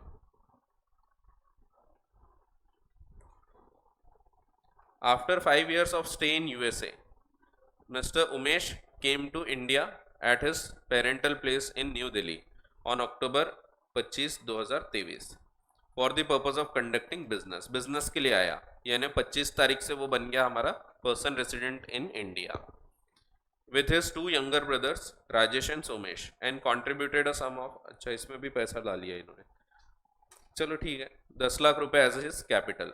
Simultaneously, Umesh also started a proprietary business of selling artistic brassware, jewelry, etc., procured directly from the manufacturers based at Moradabad. Within a period of 2 months after his arrival from USA, Umesh ने एक branch establish किया of his proprietary business in USA. So US में branch है, लेकिन person resident in India के द्वारा controlled है या ओन्ड है, तो वो रेसिडेंट इन इंडिया मानी जाएगी। You are required to choose appropriate option with respect to residential status of Umesh as well as his branch. तो आपका क्वेश्चन ये अमाउंट से लेना देना है नहीं। तो पहला, अब हम ईयर के हिसाब से देखें तो ये आया 25 अक्टूबर को, 25 अक्टूबर 23 को। तो for the financial year 24-25 Umesh और उसकी branch are both residents outside India. Outside बोल रहे हैं तो नहीं है। फिर Umesh is resident in India but branch outside, ये भी गलत है, क्या बकवास है। फिर उमेश और उसकी ब्रांच दोनों ही रेसिडेंट इन इंडिया, ये सही है। ये उमेश आउटसाइड बोलते हैं और ये इनसाइड, ये भी बकवास है, एकदम फोकट के मार्क है। तो इसमें क्या है, फ्री के मार्क्स मिल गए आपको, 2 मार्क का रहेगा ये। तो जो ऐसे एमसीक्यू हैं जो केस स्टडी के रूप के हैं वो 2 मार्क के रहते हैं, जो डायरेक्ट एमसीक्यू होंगे वो 1 मार्क के रहेंगे। तो आपको दोनों टाइप के एमसीक्यू आएंगे, 2 मार्क और 1 मार्क के। ये फोकट के मार्क है, मैंने आपको बोला था अब स्कोर करना आसान है, क्योंकि अभी आपको टू द पॉइंट लिखोगे तो मार्क्स मिलेंगे, इजीली मिलेंगे। फाउंडेशन में नहीं मिलते, यहाँ पे एमसीक्यू भी मिल जाते हैं। 30 मार्क तो एमसीक्यू के ही हो गए। सो 30 में से आप गई से गई हालत में 25 तो ला ही लोगे, कॉन्सेप्ट क्लियर है तो 25 तो आसानी से ला लोगे। वैसे आप चाहो तो 30 में से 30 लाओ, तो वो तो और अच्छा हो जाएगा। सो ये 30 में से 30 आ गए तो बहुत बढ़िया। उसके बाद फिर जो बाकी राइटिंग है, यानी आपको पास होने को तो 10 ही मार्क लग रहे, फिर समझो 10-15 मार्क लग रहे। सो पास होना डिफिकल्ट नहीं है, एग्रीगेट में थोड़ा तकलीफ जाती है, बट वो भी हो जाएगा, अब न्यू कोर्स में इजी जाएगा थोड़ा। ठीक है, और लॉ में तो आप सिर्फ क्लास कर लो और क्वेश्चन बैंक पढ़ लो, तो आपका पास होना तो पक्का ही है, 100% है। तो आपको पास होने के लिए कोई तकलीफ ही नहीं जाएगी, आप क्लास अच्छे से करोगे और क्वेश्चन बैंक पढ़ लोगे तो सफिशियंट है। ठीक है, मैं ये नहीं बोल रहा इतने पढ़ के जाना, मैं वो बोल रहा कि जो लोग नहीं पढ़ते आखिर तक के, उनको भी अगर आखिर में लगता है नहीं एटलीस्ट लॉ तो एग्जाम्प्ट कर लेते हैं, तो आप सिर्फ क्वेश्चन बैंक कर लोगे और अच्छे से वीडियोस वगैरह किए हैं, क्लास किए हैं, तो फिर आप इजीली 60 भी ला सकते हो। सो ऐसा होता है कई बार, पहले हम रहते दो ग्रुप वाले, फिर जैसे जैसे टाइम बीतता है यार अब एक ग्रुप पे आ जाते हैं। फिर कई बार ऐसा होता है कुछ लोग बोलते हैं यार एक ग्रुप भी भारी है, एक पेपर कम से कम एग्जाम्प्ट कर लेते हैं। ऐसा होता है, तो ऐसा होने मत देना। बट जिनके साथ होता है कि अब इतना कम टाइम है अब कैसे पढ़ें, तो उन लोगों को फिर सिर्फ क्वेश्चन बैंक भी पढ़ लिए तो सफिशिएंट रहेगा। ठीक है, इसके बाहर क्वेश्चन नहीं चाहेंगे। क्वेश्चन बैंक एकदम 100% है। हो सकता है ज़्यादा से ज़्यादा 2-5 मार्क का कुछ आ जाए, 5%। बाकी 95% आपके क्वेश्चन बैंक के अंदर से ही क्वेश्चन आएगा। सो सिर्फ नाम वगैरह चेंज हो सकता है, डेट वगैरह बदल सकती है, बट क्वेश्चंस इसके बाहर नहीं आएंगे। ठीक है, चलो अगली क्लास में आगे की चर्चा करते हैं।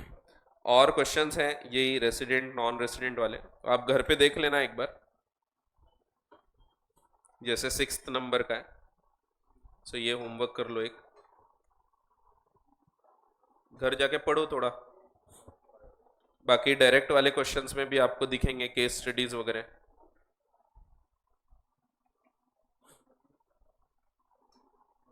ये वाला हो गया, ये भी होमवर्क ले लो, केस स्टडी में पहला। अगली क्लास में अपन देख भी लेंगे वापस, बट एटलीस्ट ये दो क्वेश्चन कर लो। अगर लगता है आपको तो लिख के भी देख लो अभी, क्योंकि टाइम है आपके पास। पेज नंबर 3.10 पे फर्स्ट वाला, तो टाइम है आपके पास, लिखना चाहते हो तो लिख लो। बाद में टाइम नहीं मिलता, जब पूरी क्लासेस चालू हो जाएगी टाइम नहीं मिलेगा। राइटिंग प्रैक्टिस भूल जाओ।